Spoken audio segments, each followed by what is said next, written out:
know it's been quite a while since I've made a video on our channel, so I thought today would be a really great excuse to make another video. We're taking a little break from all of the work that we're doing on the farm. We've been working at our farm stand every weekend, baking, harvesting, all of that good stuff. So of course, once you get to that point in the season where you are harvesting, you need to start thinking about how you're going to process and save all of your beautiful harvest, right? So what I'm going to be showing you today, I'm going to be testing my brand new steam canner. So very exciting news in the canning world. If you're new to the canning world, you may already know this, but for years and years and years, high acid foods were processed only by water bath, and only recently the National Center for Home Food Preservation, which is the US source for all things safe canning, has deemed steam canning safe. So for that reason, I've been wanting to pick one of these up ever since, and today is the day that I received mine. So what we're going to be doing, we're going to be starting with a test. So in the manual, it says that every year we should be testing the steam canner just to make sure that it comes up to the proper temperature, everything is functioning properly. So you'll see here that I've installed the gauge at the top of the canner, and I have added the 2.5 quarts of water to the bottom of the canner. Now in a regular recipe, if you were processing, let's say, a batch of jam, you would want to bring the temperature of this water up to 140 degrees Fahrenheit for raw packed food. So our pickles that we do here, my absolute favorite recipe is a raw pack recipe. So therefore you would want that water up at 140 for that. And you want your water to be up to 180 degrees Fahrenheit for hot packed food. So any of those jams that are, you're processing, it's boiling first, and then you go ahead, you put those one at a time in your jars. You're going to set that in your canner and make sure that that water is preheated to 180 degrees Fahrenheit. For the purpose of the test, the manual does say that you can go ahead and forego that step. And what you're going to do is place 4 quart jars without lids, only for the purpose of this test. You're going to place those inside the canner, like so, okay?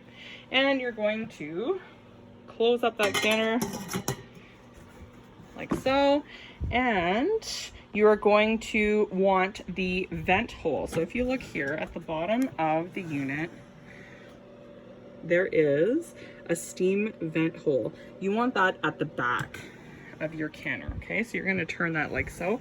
For obvious reasons, I don't think anyone would want their abdomen burned by steam. So you want that to the back, so make sure that's the case. And you are going to read up on which zone you are in according to your altitude, okay? If you're not sure, you can check out the troubleshooting guide in the back of the manual. You can also get that information online as well. So you can see here your different zone, okay? So depending on your altitude, you are going to, in our case, we are in zone 3. You are going to start timing your recipe once the red needle hits the green zone. And that's when you would, if you were water bath canning, you would start at a hard boil. In your water bath canner, you would start to time your processing time. Same thing goes for the steam canner. You want to watch for that zone. You need to make sure that that needle is in the green zone the entire processing time in order for it to be a safe product in the end. Okay, so we're gonna get this boiling, and I'll be back once it is. Okay, so we're back, and we are currently at temperature, and I feel like I might have misspoke last time and said that we were in zone 3, and that is not the case. So we're at about 800 feet elevation in our area, and so that would put us in zone 1. So you can see here that The little red needle is in fact in the green zone, and you can sort of see that there's a little bit of water bubbling along the edge of the canner. And in the manual it says if it gets to that point, you want to just slowly turn down the temperature and maintain just a good boil. And you can start your canning recipe timer at this point. So you know that you're at a safe temperature within the unit. And so let's say if we were making jam, I normally would process in a water bath canner for 10 minutes. And so you would process for 10 minutes using the steam canner. And once that 10 minutes would be up, what you do is you turn off your burner. You do not open the unit. So you let it rest right where it is, just with no added heat for 5 minutes. And then you can go ahead and take your jars out of the canner and place them on a heat resistant surface using your either if you're using I'm trying to think of the word here, your oven mitts or your tongs that you normally use for canning. So that's about it. Once this test is complete, I'm going to mark where that needle stays. And so that does vary according to your elevation. So then we'll be set for the rest of the season to can our high acid foods in our steam canner. So exciting. Okay, so we're back and we're actually going to go ahead and process a recipe. I have warmed up my jars here and I have my tomato herb jam that I've made, which is sort of like a ketchup. And we're gonna go ahead and put those in the jars, get them in the canner and get them processing. So we have all of our jars processing in our steam canner.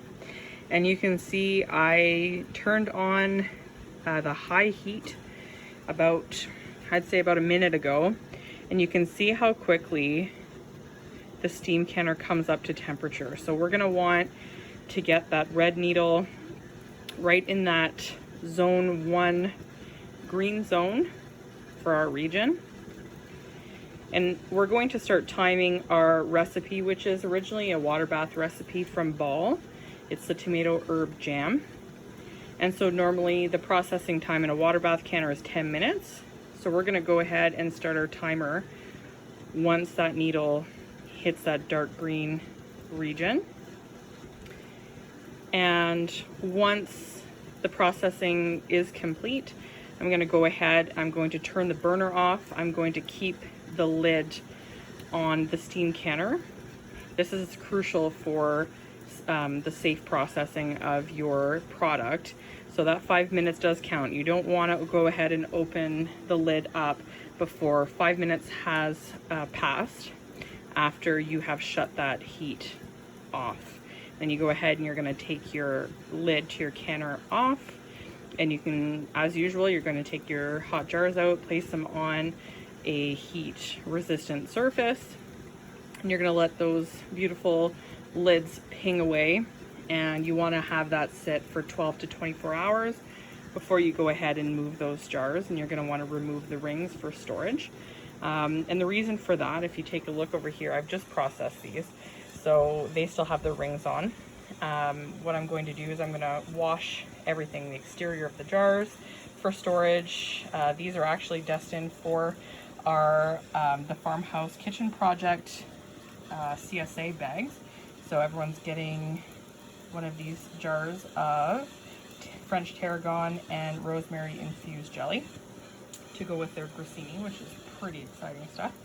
So I'm going to get those washed up, get the labels on, and our customers will receive their jelly with the rings. But if you're storing for long-term use, you want to take those rings off.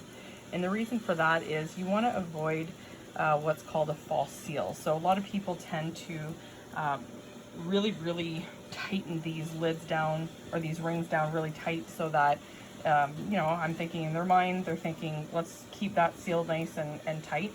But if you do, on the off chance, have some kind of pathogen inside your product, in most cases you're going to get some air or gas emitting and it's going to actually pop the seal.